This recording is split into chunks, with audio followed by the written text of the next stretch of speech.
Good morning. Good morning. Good morning. Welcome to Gather for Her. I am Tina Overbury from Powerhouse Impact Media Group. You have landed in Gather for Her. Powerhouse is a house of leaders for global impact. Media is the beat of our drum. We gather bi-weekly in this live space, live on LinkedIn, on Facebook, and on YouTube to have conversations with change makers, leaders of impact, artists of impact, social impactors, however you self-identify in that change space. If you're just joining us, I want you to know that you can stay with us for about 45 minutes to an hour. This is a co-created conversation. We're in a space of listening, and I'm going to pass in a moment to the founder of Powerhouse Impact Media Group, to Charlene Senjenko. But before I do that, I invite you to take a collective breath and enter the listening space for the wisdom between us. I am Tina O here from Naquelaquam, also known as Bowen Island. I am grateful to call home the traditional ancestral unceded territory of the Squamish people. Their story is within my story is within theirs. And with that, I toss to you, my friend and sister, Charlene, to open us into our conversation today. Thanks, Tina. Good morning. I'm Charlene Senjenko, and on behalf of the Powerhouse Braid and the collective of changemakers, visionaries, innovators, and entrepreneurs that we represent across Turtle Island, it's a pleasure to open my heart and my home, hosting you from the traditional, ancestral, and unceded territory of the Squamish First Nations on the beautiful Sunshine Coast in Gibsons, to welcome you to another conversation. I deeply value the opportunity to gather on a weekly basis for intentional wisdom to be collected, shared, listened to, for learning and unlearning about how are we meant to live, lead, and love differently in a more evolved and elevated space in 2022. Before I introduce our guest today, I just want to, I'd love to introduce you to the other part of our braid in Powerhouse. And with that, I'll pass to my sister, Sharon Marshall. Thanks, Char. Hi, everyone. Tansei, welcome. I am thrilled to be here among my colleagues and the amazing Ashley for another week of incredible conversation. I am here today on the traditional and ancestral territories of the Snuneymuxw and Snuneymuxw First Nations of the Coast Salish people, and that for me is Lanceville on Vancouver Island. And so welcome everyone, and I will pass to my sister, Christina. Awesome. Thank you, Sharon. Good morning, everyone, and welcome. My name is Christina Venti, and you could usually find me in Golden, BC, which is the traditional territory of the Ktunaxa and the Shuswap peoples and the Columbia River Métis. And I am very excited about this conversation. I love gathering the wisdom from the folks that join us, and I'm looking forward to learning from Ashley today. I love to write things down. So if you see me looking down and with my pen, that's what I'm doing, is taking notes, because that's how I gather wisdom. So thank you so much for joining us, and looking forward so much to this conversation. But I shall start by passing it back to my sister Shar to make some introductions of our guest today. Amazing. Okay. So if you're just landing with us, because honestly, filming live on LinkedIn and on socials is new to us, just want to let you know about why we do what we do. We believe in the power of consistently, intentionally gathering in a really regular basis. It's a practice, it's a ceremony, it's a ritual, and it's something that we prioritize. This morning, it's my pleasure to welcome our guest, Ashley Richard. And I just want to tell you just a little bit about Ashley, and then we're going to dive deeper into her story. She is a proud Ojibwe, Métis, and Filipino woman, and she's currently residing in a very chilly Winnipeg, Manitoba, which is Treaty 1 territory. Ashley's spirit name is Forever Woman, and we're going to talk a little bit about that in a moment. I know Ashley as a friend and colleague, as she is an incredible leader and change maker through the vehicle of WEC, or the Women Entrepreneurship Knowledge Hub, and specifically in our work together through the National Indigenous Hub, which Ashley leads an incredible team of change makers. We're going to talk today a little bit about what we have been up to in that change-making vehicle and how that ties into Ashley's work here as a change maker in this generation, which I think is very exciting to talk to this young Indigenous leader who is just bold and brave and doing amazing things. So I think I'm going to leave it at that for now, and welcome you, Ashley, and help me fill in what I missed. Good morning. Good morning. Thank you so much, Charlene. Buju Anin Tanse Kakige Quinn Indigenous. My spirit name is Forever Woman, and my given name is Ashley Richard, and I am joining you all today from Treaty 1 territory, which is the traditional lands of the Anishinaabe, Cree, Oji-Cree, Dakota, and Dene people, and the homeland of the Métis Nation. And this land in Winnipeg is really important to me because, one, it's where I was born. And, you know, I spent a number of years growing up far away from here in Southern Ontario. But I was drawn back to Treaty 1 territory because of my grandmother. And it's on this territory where my grandmother taught me, you know, everything that she taught me, really. And I think that draw to come back here has really tied me here. I've been here for almost 11 years, and that wasn't my intention when I came back, but there really is something keeping me here. I love that. Drawn back home. It really resonates this morning. I'd actually love to kick off our conversation. I've heard you talk quite a bit about your grandmother, Mary Richard, and I know that in many ways you're following in her footsteps. I just love for you to share a little bit about your grandmother.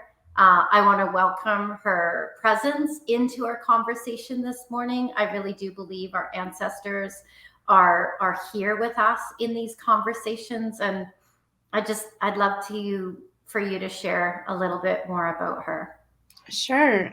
So my grandmother, Mary, she was born in 1940 in a time that was very different from the time that I grew up in. And she grew up in a Métis community called Camperville, Manitoba, which is about 4 hours outside of Winnipeg, close to the Dauphin area, if anyone's familiar with Manitoban geography. And she grew up in a household with 13 siblings, and my great grandma and great grandpa.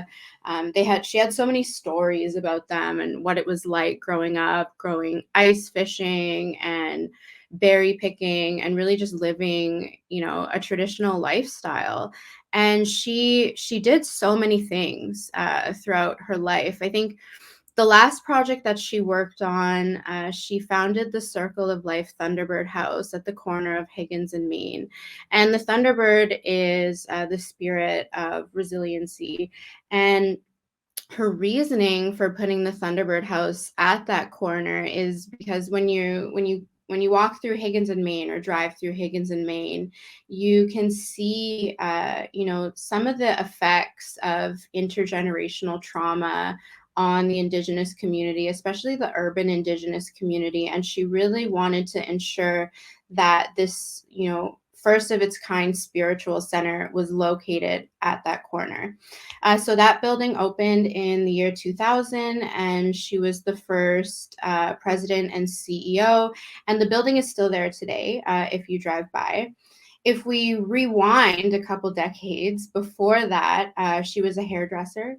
She owned a restaurant in Winnipeg. It was, to my knowledge, the first Indigenous restaurant. It was located downtown. My dad and my uncle and all of their cousins got their first job at that restaurant. Everyone still talks about it. And then she really got into community activism. So she married my grandfather, who was from Pine Creek First Nation, which is the neighboring First Nation community to Camperville, and really became known, I think, for her activism work. So she founded a lot of the Indigenous organizations that exist today, and she was really instrumental in getting a lot of movements going during her time with us in the physical world.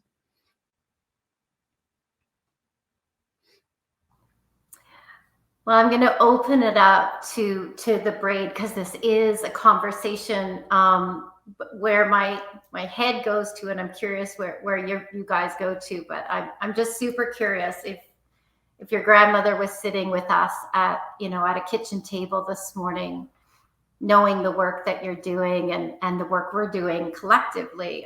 I'm so curious what she might want to say or to have us hear in collective wisdom today. And I'm curious where that takes all of us in this conversation. So I'll just open it up from here. Mm-hmm. I think she would be saying something along the lines of keep going. And I think that would be her message. I feel strongly towards that just because of how she worked within the community. She was fearless. And when I talk to those who remember her today, that's really how they remember her, as, this powerhouse, someone who wasn't afraid to have her opinion be different than absolutely everybody else's opinion in the room. She wasn't afraid to stand up for what she believed in, even when at the same time it may have been going against the popular opinion. So she was really strong in her values, and that's put me on the path to really interpret my spirit name, what my spirit name Forever Woman means to me. And when I was younger, around 4 or 5 years old, I had asked my grandma, what does my spirit name mean? And I was gifted the name when I was still a small baby by an elder in Manitoba. And my grandma told me, my girl, it means you're going to grow up to be a powerful woman, even more powerful than me. And I can admit that was not a significant conversation at the time. And I had no idea as a really young child that I would remember it so clearly to this day and really tie everything back to that one statement, because I've always wondered, and I wonder, how can I live up to this gift and this teaching that I've been given through my spirit name and my grandmother? What does it mean to be a powerful woman? And really at times I wonder, how am I ever going to be more powerful than my grandmother ever was? So I think that really set a path to follow for a lifetime, because it's always something that I'll be working towards. It's always a journey that I'll be on in terms of learning. And so when I say following in her footsteps, it's not so much replicating or, continuing some of the exact work that she did, but it's more building upon the work that she did in order to make my work today possible, and really just embodying that teaching in everything that I do. And my spirit name has allowed me to really, uncover and do the inner work on determining what my values are and what I believe in, and what spaces am I comfortable in, where do I find discomfort, and I think it's important to know that, because we need to sometimes put ourselves in uncomfortable situations in order to really make change. I want to jump in briefly. I want to circle around something you said here. Before I do, I just want to jump in case you've just joined us, because we are live on social. You have connected to Gather for Her, which is a bi-weekly live conversation series and a weekly gathering place with Powerhouse Impact Media Group. Powerhouse Impact Media Group is a house of leaders for global impact. We use media as the beat of our drum. We are a bridge organization of Indigenous and non-Indigenous, and we walk beside change makers who are walking into a co-created future together. And we are talking to Ashley Richard from WEC. And Ashley, I want to come back to what I want to notice first for all of our listeners is the beautiful, tender, simple, totally connected way. Like breath, you told your story of who you are part of, and the history, which it doesn't sound like history when you say it. I want to name that, because that in itself is enough for me. Like that, like, I'm done. I got what I need already. It's yeah. So I want to name that, and then I want to come back to this, what you said. You just said building upon the work that she did. And somehow when you said that, I connected the dots to the way that you live your story as you speak your story. And it's like, right. So now we're on the second step or eighth step. I don't know, another step of the same story. And the stories aren't separate. I'm like, oh, this is one story. And so then I saw your grandmother's restaurant, and then I saw the Thunderbird place that she built, and I was like, oh, you're building the next thing, when she said to you that you will be even more powerful than her. And so I wonder if you can take us a bit into your work right now that you're building. When you said building upon the work that she did, like, what can you share with us about that? And thank you for listening. Yeah, my career and history of employment is similar to my grandmother's. Really, if you just look at it at first glance, looks like it's been all over the place. So my first job was Blockbuster. Great place to work. And after that, I got my first job working in the Indigenous community here in Manitoba, actually in education. And then I worked for the Treaty Relations Commission. I've done work in media production, worked with Indigenous youth, and it looks like it's all over the place, but it's not, because really and this was the piece that I talked about when I was speaking about boundaries, and really being selective about the work that I'm doing in the community and making sure that it's in line with things that I believe in, and something that I wouldn't feel comfortable, promoting something that I don't really believe in. And I think others would be able to see that very quickly. So it's always something that I ask myself before I start any new project, whatever it may be. Is this in line with my values? And will the community support my work behind this? So most recently, I've started working with the Women Entrepreneurship Knowledge Hub. It's a national program working to build an inclusive innovation ecosystem for women entrepreneurs. And I'm leading the National Indigenous Hub, which is really, in terms of that larger vision, ensuring that Indigenous women are included in the future of this inclusive innovation ecosystem, which in simple language just means that in terms of, building the future of entrepreneurship, small business ownership, leadership, those types of things, ensuring that Indigenous values are really embodied in that, and allowing the space for Indigenous women to create for themselves. I think it's not in everybody's path to, you know, be like my grandma and just be fearless and put yourself out there and not be afraid to be against the whole room. Those are the ones who have that gift.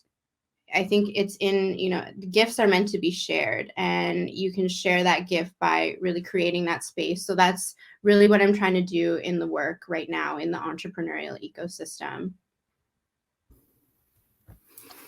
Awesome. Thank you. Can I jump in for a sec? Of course. I'm still hanging out at what you said about your grandma, the very simple message about keep going, but not easy. And when I think about that, and I think about change making and the work of change makers, change making either happens fast or it happens slow. And so that message of keep going is so key, whether it happens quickly or whether it happens slowly. But it does only happen when we're willing to disrupt status quo. And that's what I hear is the legacy, the energy that you carry in from your grandmother that's threaded through the work that you do. And so I'm curious about just where does that take you? Just the whole disruption of status quo when it comes to change making, because we've talked about discomfort, right? And change making only happens when we're uncomfortable and disrupted. So I'm curious where that takes you in relation to your work. Yeah, I'd say, and you touched upon it, there really is a need to recognize that change making does happen fast and slow at the same time. I'd say it happens fast when you're on a funding timeline and you need to meet certain parameters or funding goals within 3 to 5 or even 10 years. If you meet those goals, you can see that type of change relatively quickly. What takes longer is intergenerational change. So if I think of where we are today and where we need to be at in the future to have, you know, truly inclusive Indigenous practices embodied in everything that we're doing, I don't really foresee that in my lifetime, maybe in my children and my grandchildren's. And I've had to come to accept that, because it can be a bit of a downer, I guess. It can jade your perspective on the work that you're doing when you think that, you know, what you're doing today is so small in terms of where we need to go. But then I just remind myself of, you know, my grandmother putting, you know, her lifetime of work in, and had she not done that, I wouldn't be sitting here today talking about what I'm talking about today. And I'm sure she had days as well where she, you know, sensed the same frustration of feeling like we need to move the needle so far forward and we're never going to see that happen. But we are, and you really just have to take it day by day and do what you can do today with the people that you're surrounded with. And I can only hope and, you know, that my children and my grandchildren, who don't exist yet, but they will, look back to my work and the work of the generations before me, and they can really see that in what they're doing.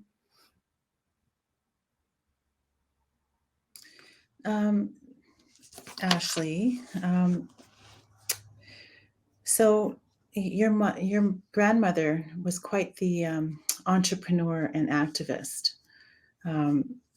And I'm wondering, do you feel like I don't know how long she's not been with you, but do you feel like she is guiding your work? Yes, definitely. I'd say, my grandma passed away actually just a couple days before my 20th birthday in 2010. So it's been, what year are we in? Yeah, so this will be 12 years, which is just, that's wild to me to say, because while it does feel like I was 20 years old a really long time ago, I think the reason, actually I know the reason it doesn't feel that long ago is because I so regularly feel her presence in me. And I can give some examples of what I mean by that. Even before she had passed away, I was working towards finishing high school. So I ended up dropping out of high school a number of times, and I never got to graduate with my graduating class. Experienced homelessness at a really young age. And I remember when I was in an alternative school, finishing the last of my credits, and they were asking everybody what their plans were once they were done. And I had said, without a doubt in my mind, that I was going to go to university. And it just so happened that right after I finished my credits, that was the summer that my grandmother passed away. And, university really just fell off the radar of things that I was going to do, because I felt like everything seemed pointless if my grandmother wasn't here to see it. I really didn't want to do anything. I didn't really want to work. I didn't want to get married, have kids, anything. Everything just felt so bleak without her being in this physical world to see it. And it took me months to, turn that vision around into thinking, what if I just wasted these 20 years that my grandmother spent trying to instill these values in me and give me these teachings? What if I don't do anything with that? So that was when I came back to Winnipeg. I was living in Toronto, and I went to university, and that was obviously a life-changing decision for me. But, even at the beginning, when I was first asked that question, when I was finishing my high school credits, I knew without a doubt, despite the non-traditional path that I had taken in high school, I knew I was going to go to university.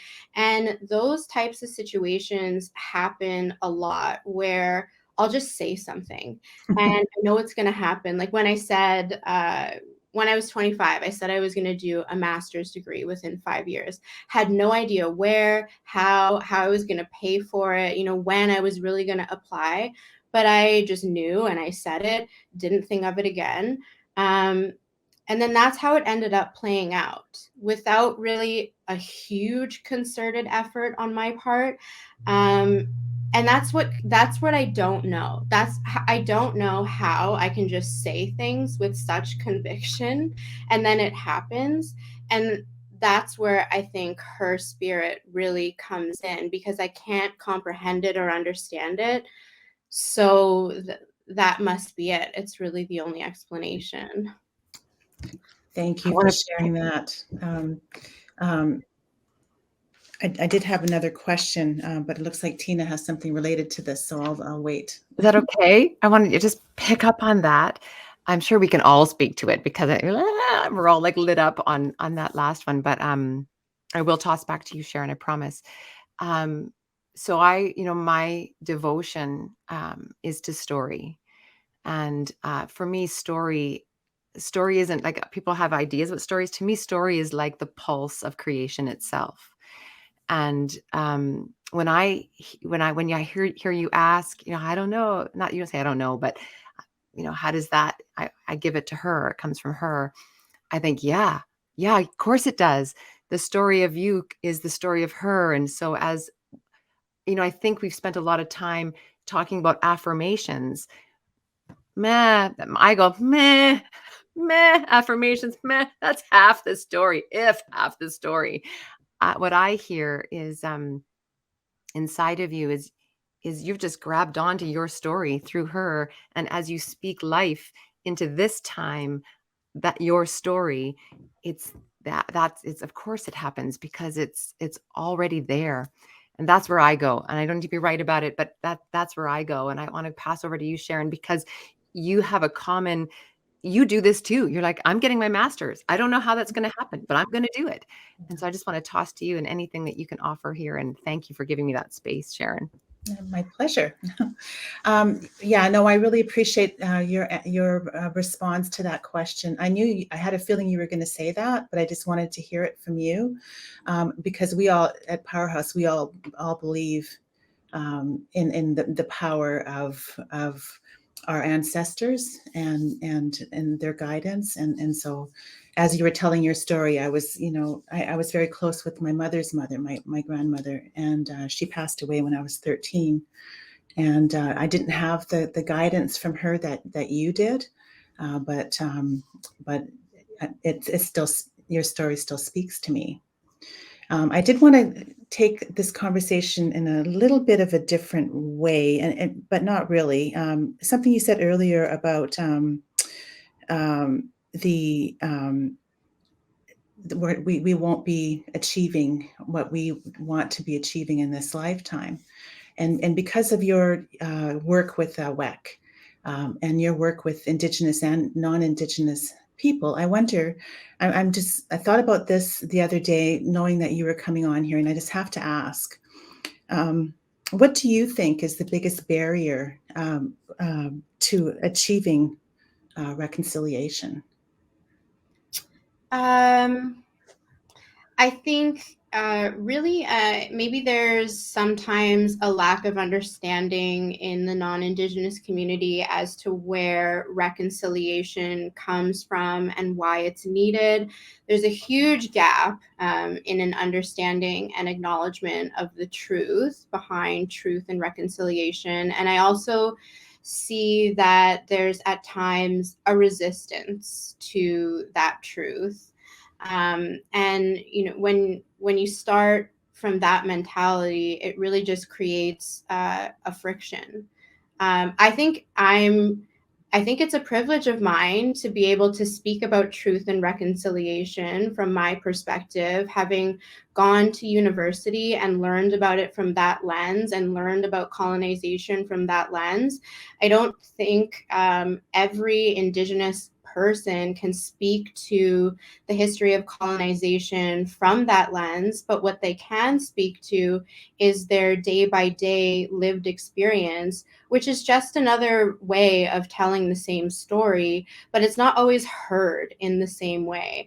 I find sometimes when Indigenous voices are invited to the table, you need to be, don't be emotional, don't get angry, don't be this, don't be that. But naturally, when talking about colonization and these traumas, it's only natural that you would get emotional talking about it. And I think that when you shut the door on those conversations, because someone can't, keep a level head or whatever it is you think they should be, that's not a true relationship. Like, would you treat anyone else in your life like that? No, like, relationships are built on empathy and trust. So I think there's that critical piece of relationship building that's sometimes missed. And you see this in a variety of ways. I can speak to program development as an example. A lot of times programs are developed, however they're developed, and once it's ready to go, then somebody will say, maybe, okay, now how do we engage Indigenous communities on this? And that right there is, that's something that needs to stop. It's, if true engagement and relationship is something that is going to be sought after from any group, then really those voices and Indigenous perspectives for whichever communities you want to collaborate with need to be included right from the get-go. And then you don't have to worry later about how you're going to make it inclusive or how, like, who are you going to get to do your outreach, because you've just built it that way right from the beginning. And then you build that trust and that relationship. And I don't know if that was the question, but that's where I went. It really, I think you have to start with relationships. Thank you. That's exactly, yeah. Thank you. I just want to reflect for a minute on Ashley's story and how it ties into Powerhouse. I just want to reflect on our journey, the path that's brought us here, and where we're going from here, and why this conversation is so pertinent today. When I reflect back a few years ago, I met Ashley in Regina, in Saskatchewan, and she was doing exactly what we're talking about right now. She was relationship building. at a regional level.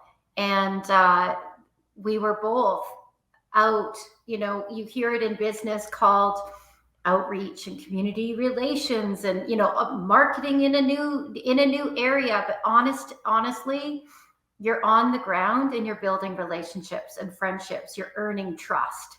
You're sharing with people and you're learning on the ground. That's really the way to do it. And I was lucky enough to meet Ashley at that time and be introduced to the work of what building the future of a really sustainable, innovative, new, fresh, different ecosystem for women entrepreneurs is all about. And of course, being a woman entrepreneur since 2000, I was like jumping right in with both feet, and then, exploring my own culture and my own heritage, then becoming very, very specifically interested in the Indigenous Women's Entrepreneurial Hub. Ashley, I just am curious, when you reflect back on the journey of the last couple of years and the work, the consistent work that has gone in through all of the partners of WEC, all of the champions, I'm kind of curious what you most would like to reflect on, but also where that takes us forward now. If people are just dropping in and checking out the WEC website, because the past is the past and the foundation is there, and I'm grateful, but I'm actually kind of curious about talking about the present and paddling forward. Curious where that takes you. Mm-hmm. I think, earlier when we talked about intergenerational change making and how change, takes a long time and you have to take it day by day. I think the work that I've done so far with WEC is it really is that exact model on a much shorter time scale. Year one was really all about relationship development, community building, really, inspiring others to believe in the vision and, get behind the movement. And we released a report at the beginning of 2021 that was really looking at a comprehensive gap analysis on the current ecosystem in terms of supports for Indigenous women entrepreneurs and identifying a set of recommendations on what needs to happen in order to go forward. So then year two was all about sharing that information across the ecosystem and then identifying partners who wanted to support in, implementing some of these recommendations. And then it took, 2 years to, build those relationships, put out the recommendations, identify partners, and only then come up with a multi-year strategy of how we're actually going to do that. That's way too long in some corporate settings. If I said, I'm going to take 2 years to do this, some people would be like, that's the entire lifetime of the project.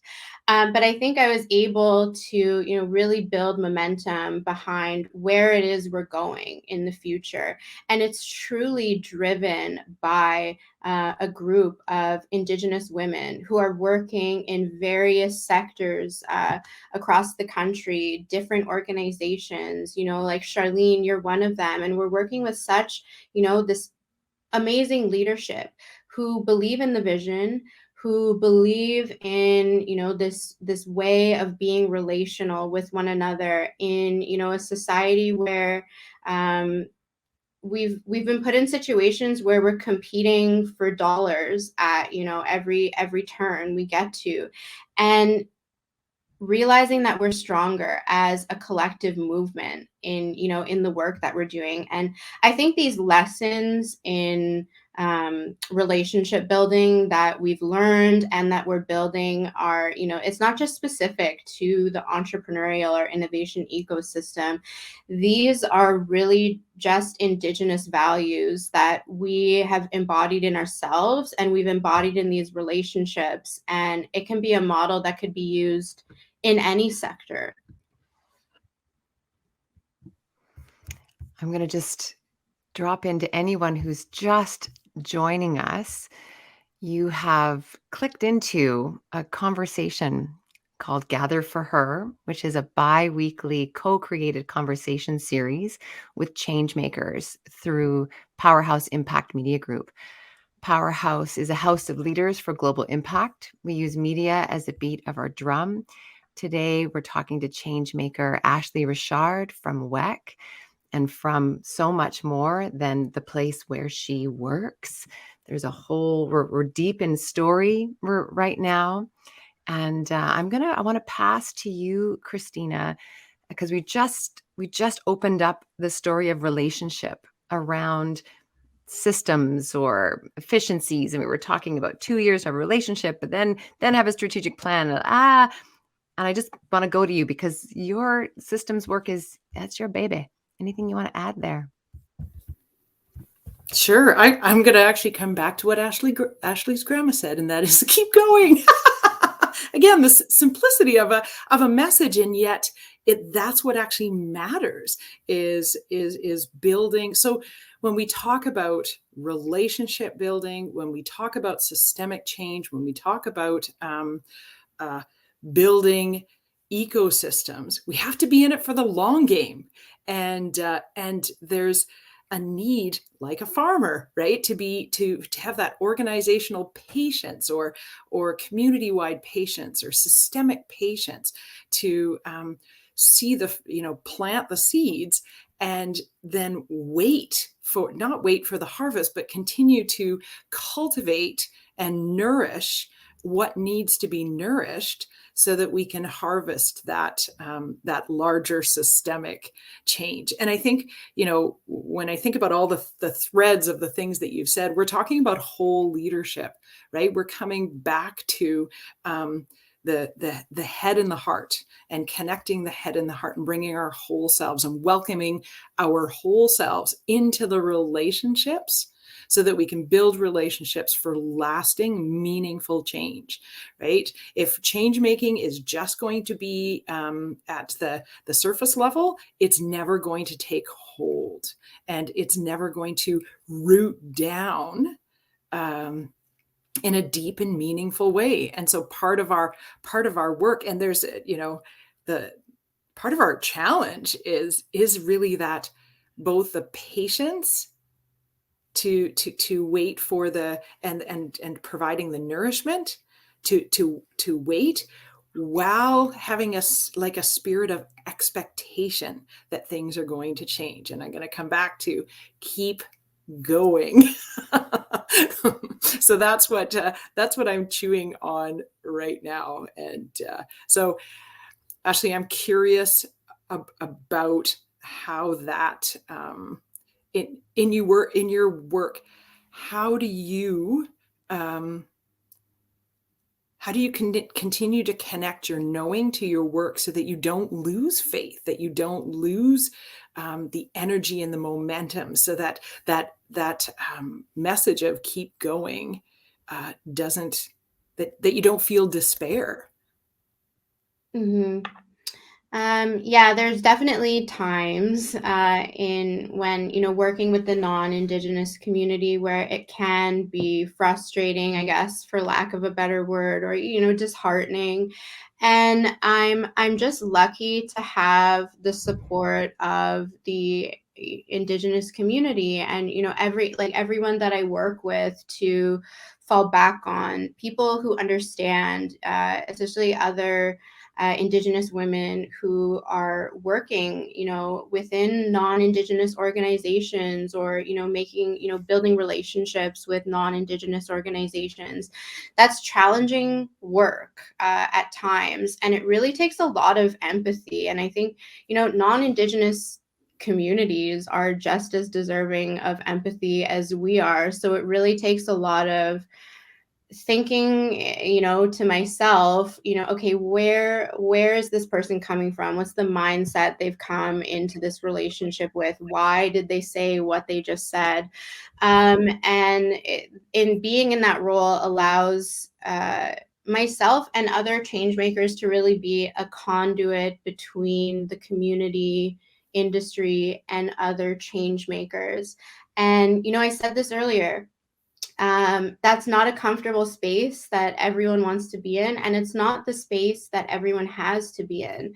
And I've, just developed experience in this area. I think I have pretty thick skin. My grandmother was like that as well. She was really able to communicate with absolutely anybody, partner, work with anybody towards, an end common goal. And at the end of the day, I do think that most people believe that they are a good person and they want to work towards the future of an inclusive society. And you have to identify that and work with that and build upon that, because that's what's important. And in a relationship, you do have conflicts, in any relationship in your life. And if you have trust and open and honest communication, then that's like what propels everything forward. And in saying that, in building trust, versus just with myself and with the community at large, I think we can advocate for more transparency in a variety of sectors. I'd say the younger generations and Indigenous communities especially have such a distrust for the corporate world or the government, or any large institution that's been around for a while and has a lot of money. There's so much distrust there. And if there was, true relationships or champions or more transparency, then that would be one of the first steps to working to repair those relationships. We forget that it's people. It's actually people. Our institutions are made up of people. Our organizations are made up of people. Our change makers are made up of people. And building those relationships so that we can humanize one another is, you just nailed it, right? That we create systemic change by building those relationships and creating the ecosystem. So the system has to change, because it's still made up of people within those systems. So thank you. That's beautiful. Sharon, I'm curious what you're thinking about right now, because I know that's an area of interest for you as well as that system shifting. Yeah, well, building relationships, certainly, but decolonizing and indigenizing, re-indigenizing as you're building, that's the tough part, right? Because I feel that people come to us for the education, and then sometimes when you teach, they still don't want to hear that, what you teach, right? So it's trying to find the balance on how to best do that work. That's what I was thinking as you were speaking about it. Mm-hmm. We're just moving into our last 10 minutes. And so thank you for that, Sharon. If you're just joining us, you've just dropped into Gather for Her. We are speaking with changemaker Ashley Richard. This is Powerhouse Impact Media Group, a house of leaders for global impact. Media is the beat of our drum. And what I wanted to just add in here is something I use in story work that around listening, which is you can't push a story. And so I hear patience again, like, oh, we're back to patience. Okay, this is the big harvest. We're back to patience. And your grandmother, keep going. Yeah, keep going. I'm going to just pass to you, Shar, in our last 10 minutes to see if there's something emerging in you that you want to guide us into or offer. Yeah, I really have appreciated this conversation. I think where it takes me is the education is happening. But what I get most excited and hopeful about is when I see evidence of integration happening. And that's definitely where Powerhouse likes to play.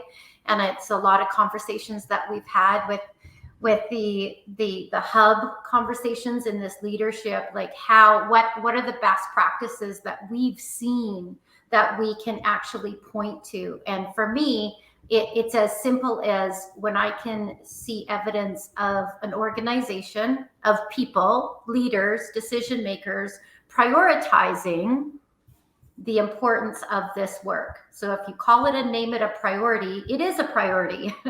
And I'll give you a couple of examples of just what in the last 6 months where I find hope, what sparks my fire in the belly change making and keeps me going. And one is when a global organization will name an executive, a female Indigenous executive, to a position of Indigenous leadership to guide that organization forward. That brings me a lot of hope and joy. When organizations will come together in an HR conference that specifically talks about bringing Indigenous knowing and learning to their teams and their people, that brings me a lot of comfort and joy and hope. And Ashley, I'm curious if there's any best practices that you've seen WEC partners demonstrate, as well as what you'd like to see more of, maybe. Yeah. Yeah, definitely. What you just said, having programs and institutions be designed by Indigenous women for Indigenous women. And realistically, that's not to just discount the non-Indigenous community entirely. We really do need allies championing this work. But I think organizations who are interested in maybe taking the first step on their reconciliation journey, or truth and reconciliation journeys, it's about really identifying the why. And that's not a revolutionary concept. There's a whole book on it, Find Your Why. But really think about why you as an organization want to hire, a vice president of Indigenous strategy. Let's just go with that as an example. Because you should have a good idea already of where you want your organization to go in terms of its relationship with the Indigenous community across Canada. And you shouldn't be hiring this person to design like absolutely everything from the ground up for you. Likewise, it's simply just thinking of what space are you bringing this person into? Are you hiring an Indigenous coordinator that's then tasked with indigenizing the entire company, including people that they're reporting to and way above them? That's just a natural power imbalance and really doesn't make sense in any other context. So I don't know why that happens in the Indigenous space. And I think that the 92 call to action number 92, as it relates to business, is a really good place to start. And the TRC calls to action are so well written. You could read them. They take a lot of time to digest, but if you really wanted to read them quickly, you could. And you could identify, okay, this is where we can gear our strategy towards. And that's how they wrote them to be interpreted and implemented.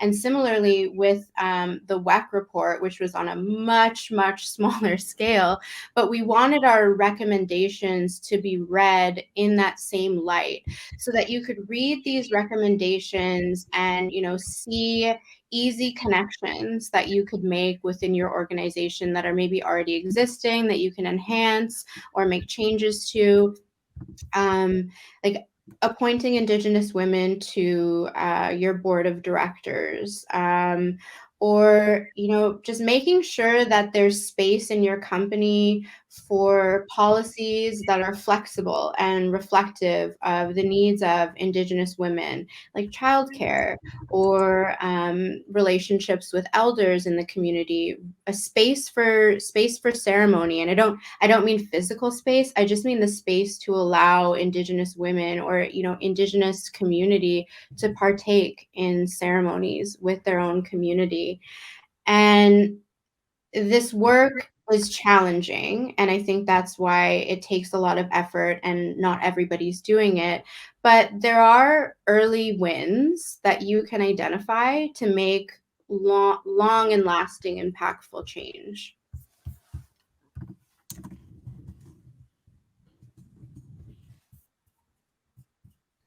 Wow, look at that. We don't have anything to say? What? What?